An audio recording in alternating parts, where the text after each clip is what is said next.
નામ મારું આશુતોષ ઠક્કર છે. બાય પ્રોફેશન હું પોતે મ્યુચ્યુઅલ ફંડનો એડવાઇઝર છું. અને જ્યારે મ્યુચ્યુઅલ ફંડની વાત આવે તો આમ આદમીને એક જ પ્રશ્ન રહેતો છે કે મ્યુચ્યુઅલ ફંડ શું છે, કરાય કે ના કરાય.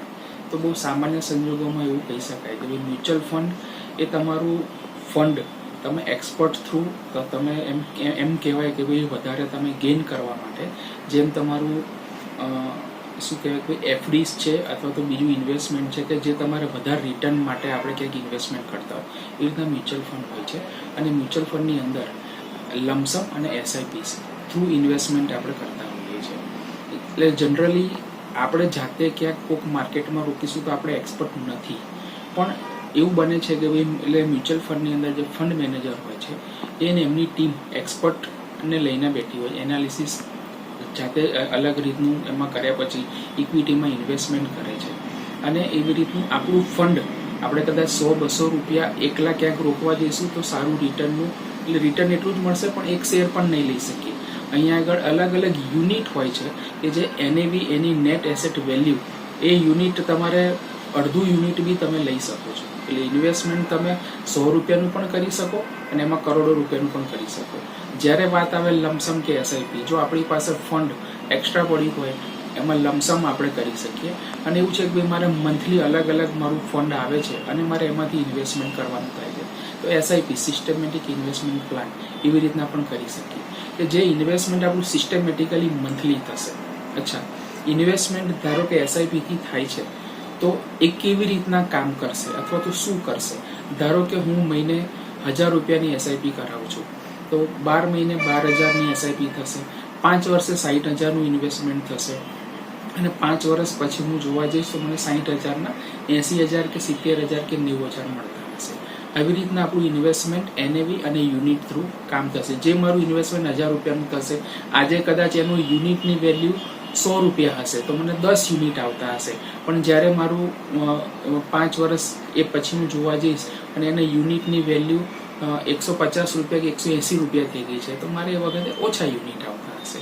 એવી રીતના એટલે યુનિટ અડધો કે એનાથી ઓછો પણ હોઈ શકે, પણ આપણું ઇન્વેસ્ટમેન્ટ જ્યારે આપણે વિથડ્રોલ માટે જઈએ ત્યારે બધું જેટલું બી ધારો કે 18.90 યુનિટ છે તો એ પ્રમાણે એના ગુણાકારથી જ આપણને પૈસા મળશે. ફાયદો અને ગેરફાયદો શું?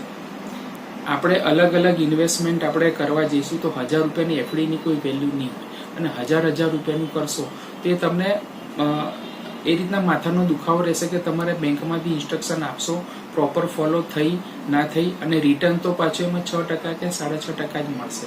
એઝ ઇફ અહીંયા આગળ જો તમારું એસઆઈપી બેંકમાંથી જ તમે મેન્ડેટ આપી દો તો 1000 રૂપિયા બેંકમાંથી ડાયરેક્ટ જતા રહેશે અને એનું લગભગ અત્યારના રિટર્ન 12% આસપાસ મળતું હોય છે. ફાયદો વધારે સારો એવી રીતના કહેવાય કે જો લોંગ રનમાં હશે તો તમે એક સાથે મોટું ફંડ બનાવી શકશો.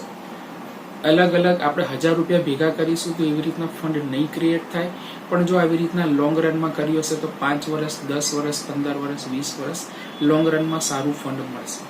ગેરફાયદો એ છે કે ધારો કે તમે ઇન્વેસ્ટમેન્ટ આજે કર્યું એટલે મેં લમસમમાં આજે લાખ રૂપિયા નાખ્યું અને આવતીકાલે હું એનું વિથડ્રોલ કરવા જઈશ પણ કંઈક એવા ઇન્સિડન્ટ્સ એટલે બન્યા હશે કે જેનાથી માર્કેટ ક્રેશ થયું હશે તો એ ટાઈમમાં મને લાખ રૂપિયાની જગ્યાએ 95,000 કે 98,000 કે 92,000 મળતા હશે. તો આના માટે એવું કહેવાય કે કોઈક એવા સંજોગો બને ત્યારે વિથડ્રોલ એનું ટાળવું જોઈએ અથવા તો રિડીમ્શન એનું ટાળવું જોઈએ.